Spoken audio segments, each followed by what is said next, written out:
สบายดีในคลิปนี้ข่อยจะมาสอนเกี่ยวกับทริคการเปลี่ยนภาษาจากภาษาไทยให้มันเป็นภาษาลาวเนาะในกรณีที่เจ้ามีไฟล์เอกสารอาจจะเป็นไฟล์เอกสารสัญญาอย่างต่างๆเนาะที่มันเป็นภาษาไทยแล้วบางครั้งเขาต้องการเอกสารที่มันเป็นภาษาลาว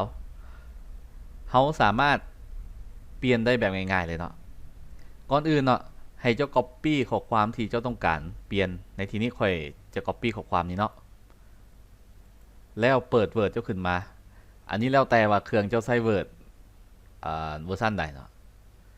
แล้วเพสมันลงนี่หลังจากนั้นเนาะให้เจ้ามาที่ตัว add in มาที่ลาวนี่แล้วเลือก translate Thai to ลาวเนาะหลังจากนั้นทาสีแล้วคลิกที่ตัวนี้เลยเนาะ Thai ลาว translate แล้วก็คลิกที่ translate มันจะเป็นรูป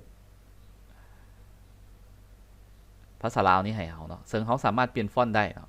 มันจะเปลี่ยนข้อความจากภาษาไทยให้เป็นภาษาลาวแล้วเขาก็เปลี่ยนฟอนต์ตามที่เขาต้องการสมมุติว่าเจ้าต้องการฟอนต์ไซส์เศรษฐาจะก็เลือกได้ฟอนต์ไซส์เศรษฐา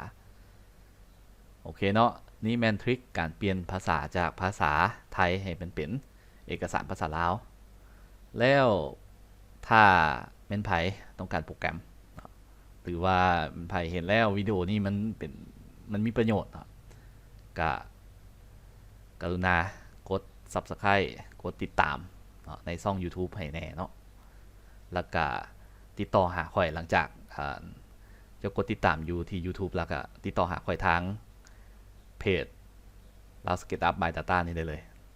ในกรณีที่เจ้าต้องการอยากได้โปรแกรมเปลี่ยนภาษาจากภาษาไทยเป็นภาษาลาวเนาะโอเคขอบใจหลายสำหรับการติดตาม